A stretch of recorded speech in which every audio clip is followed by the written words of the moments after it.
A story's primary purpose is to entertain the audience. Fictional stories are objectively forms of entertainment, just like music and sports. The characters, theme, plot, and setting mean nothing if the story isn't entertaining. I like the outcome of Thorfinn's arc in Season 2, and I like what he does in the manga, but this is about how Season 2's plot was boring. By this, I mean his pacing was horribly slow. Having good pacing is just as important as good characters or good themes. Pacing falls into the plot pillar of story. There are actual ways to measure the pacing of a story. The two I'll be using are story beats and plot cycles. Protect your recommended, cause you made the definition of a weapon that can end it. You know, mass destruction when I mash the button. Story beats. This was discovered by Robert McKee in his book Story. This is the smallest measurement of a plot.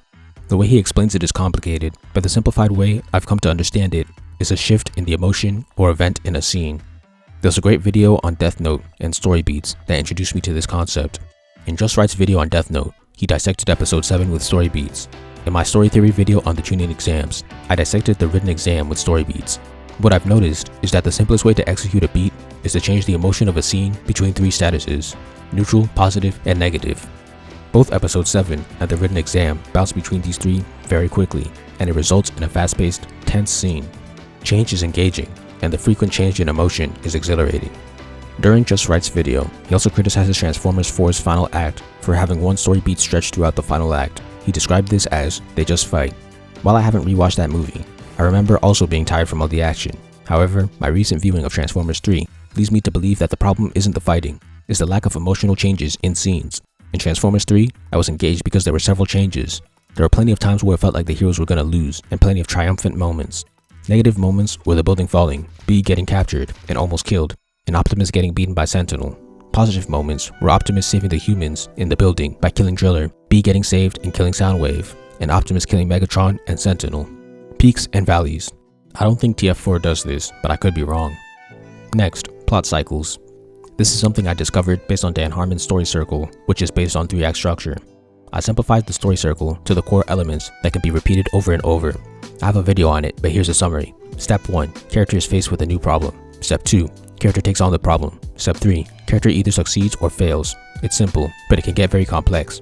Cycles can be within other cycles. For example, if my cycle is opening door 1, I need to find key 1, but key 1 is behind door 2, so I need to find key 2 first. Door 2's cycle is within door 1's cycle. The first cycle can only be completed after I complete the second. Another way cycles can be complex is by going back to step 2 after failing in step 3. I can try and fail to solve a problem multiple times before succeeding. A failure doesn't automatically mean the cycle is over. Beats and cycles dictate how fast the story is paced. More equals faster, less equals slower. It is up to the writer to determine how fast or slow their story should be paced at any given time. Villain Season 1 was fine at this, Season 2 was not.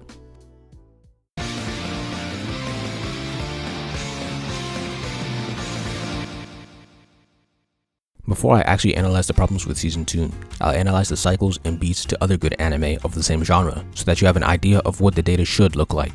Which genre is this? Dialogue-driven anime. The start of Villain Season 2 has almost entirely abandoned action and turned into a dialogue-driven anime, but that's not an excuse for the plot's poor performance. Other dialogue-driven anime manage to have more engaging plots. Let's look at a few. I've created charts to make these easier to understand. Exhibit A. Death Note Episode 7. The episode starts with a cycle already in progress. In Cycle 1, Light is trying to stop Naomi Misora. His overarching goal is to kill her. Light's first attempt starts a sub-cycle, Cycle 2, which is convincing her that they need to investigate it right away rather than go to L. When she agrees, the cycle is complete. Cycle 3 is him trying to kill her by getting her real name and writing it on paper. I'm actually going to skip the cutaways to L, despite the fact that this would help the plot's performance. I just want to focus on Light. He successfully writes it down and they part ways. All Light has to do is wait for his power to take effect, but it never does. That's because it was an alias, meaning he failed Cycle 3. Now he has to find a different way to get her real name. This is Cycle 4. He starts making up lies to stall her. She almost sees through it, but he lies his way out of it. She still wants to visit the HQ herself, which means Light failed. He tries to keep pushing in step 2 again. Light continues lying to her and uses the FBI info she gave him. Then Light asks her to investigate the case with him. She agrees, he gets her real name, and he eliminates her with a death note. Cycle 4 ends, also ending Cycle 1. Now the story beats. The beat is negative when he's thinking about killing her. The beat is positive when Light starts putting his plan into action. The beat is negative when Naomi doesn't die. The beat is positive when Light stalls her. It's negative when she wants to visit HQ anyway. It's positive when Light learns that she was in the FBI, and it stays positive until Light wins. That's 4 cycles, 3 of them being sub-cycles, and 6 story beats. Some of the cycles have multiple tries, and they all weave together. 1 leads to 2, the success of 2 leads to 3, the failure of 3 leads to 4, the success of 4 completes 1. That's a masterclass right there.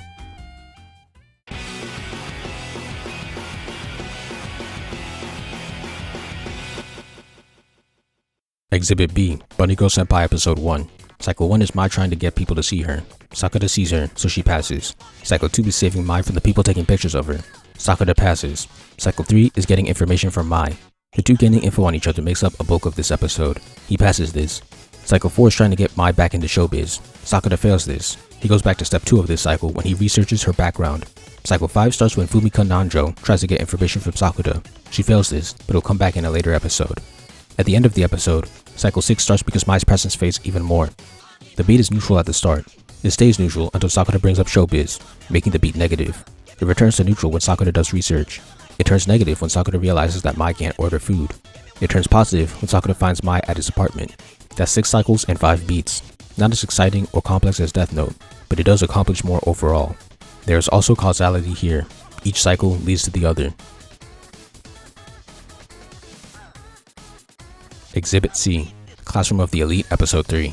The episode starts off with a success, but then goes back in time to explain how it was done. The overarching cycle is to get the class to pass the test. This is Cycle 1. Cycle 2 is Ichinose breaking up a fight. Cycle 3 is trying to get Pseudo to join the study group. This is a continuation of a cycle from a previous episode, but we don't need to get into that. It's also a subcycle of Cycle 1. This attempt fails, where Ikita continues by giving Pseudo her notes.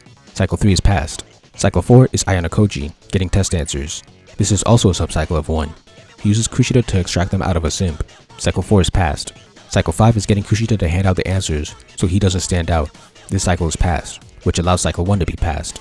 We're only halfway through the episode. There's another problem. Pseudo failed. This starts Cycle 6, where Ayano Koji tries to bargain with the teacher. He asks her to sell him a test point. She asks for 10k points, which he doesn't have. This is initially a failure, but Horikita steps in to pay as well. They get the point, ending Cycle 6. You thought it was over? There's one more cycle involving Kushida. In Cycle 7, Koji sees Kushida's true colors, and she successfully blackmails him in the cliffhanger.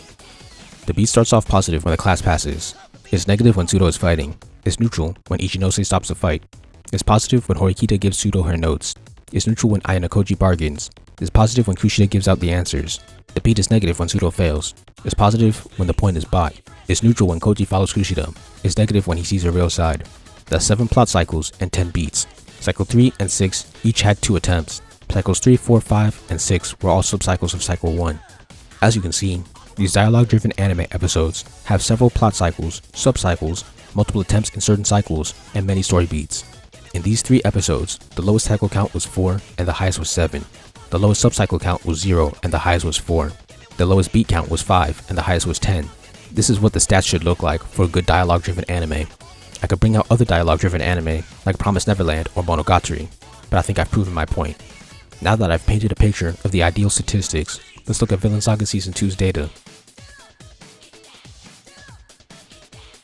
Initially, I was going to analyze each of the episodes in Season 2 like I did for the exhibits, but that would be boring because most of these episodes are boring. What I had planned was 4 straight pages of me breaking down the cycles and beats in each episode. That would amount to about 12 minutes. I don't think people have long enough attention spans for that, so instead of risking you all clicking off, I'll just quickly show the data charts for each episode. You can pause if you really want to read them. After all that, I'll explain my overarching problems. If you don't actually look at these charts, I don't want to hear any complaints in the comments.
The problem with this season's plot, especially in the first half, is that there aren't enough plot cycles and story beats per episode to make the story feel like it's moving at a reasonable pace. Before episode 19, the average plot cycles per episode was 2.27 and the average story beats per episode was 5.44. Look at the cycle counts.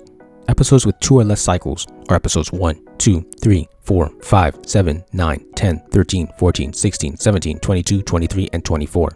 What the heck are these episodes doing that they can only fit in 2 cycles into the episodes? Nothing important, I can guarantee that. Episodes with only 1 cycle are 3, 5, 7, 9, 10, 23, and 24. Episodes like 5 and 7 don't even start their cycles until about halfway. The rest of the time is spent on exposition. Episodes with 3 or less story beats are 3, 5, and 18. There's just a lack of valuable content and plot progression in these episodes. What's more alarming is the fact that I wouldn't consider these 3 exhibit episodes to be fast-paced. They're well-paced, not too fast, not too slow. Season 2's inability to keep up with that pace shows just how slow and boring most of this season is.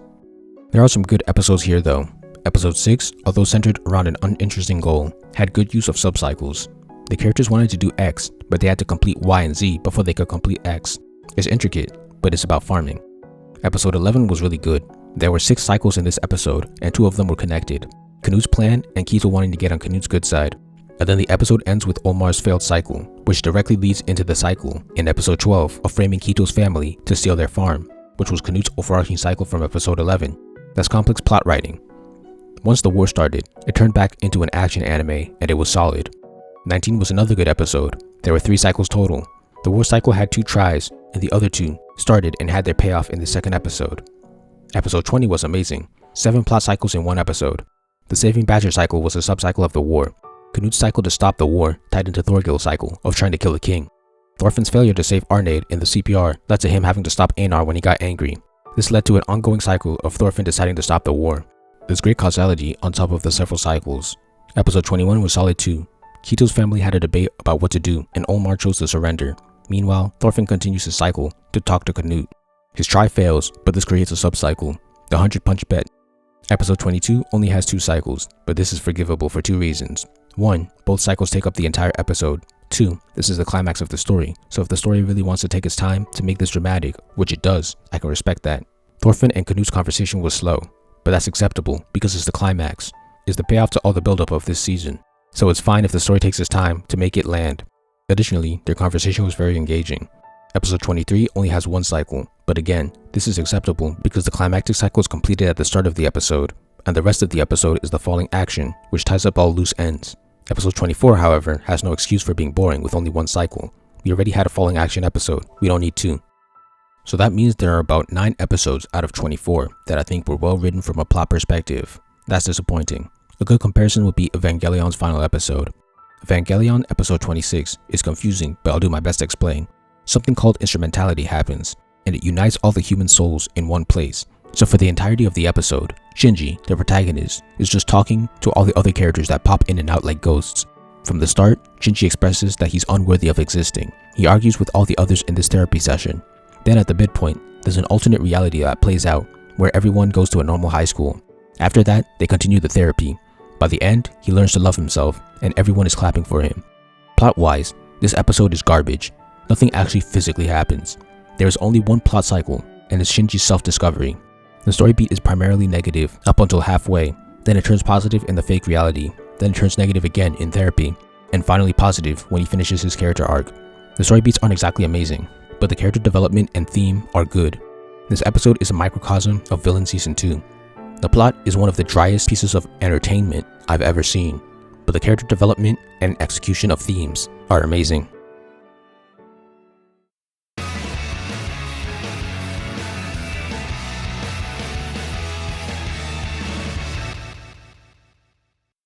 In conclusion, the feeling of boredom burns my soul. Vinland Saga Season 2's plot was boring because of the lack of good amount of plot cycles and the story beats per episode. But compared to other dialogue-driven anime, Vinland Saga fell short of the standard. By the time the war started, the show reverted back into an action anime and found its groove. There are great things in the overall season. Thorfinn's new perspective on life, his determination to keep the peace, Canute's cutthroat nature, Canute's arc, Snake's entire character, Omar's arc, and the carved speech in the beginning and the end. But that doesn't make up for the chicanery that was the first half of the season. If I were to recommend this anime to someone, I tell them, when you get to season 2, read a summary online, and then watch episodes 19 to 23.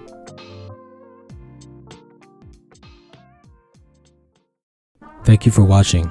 Please like, comment, share, subscribe, and help me revolutionize the manga industry by buying my manga and spreading the word. All important links will be in the description.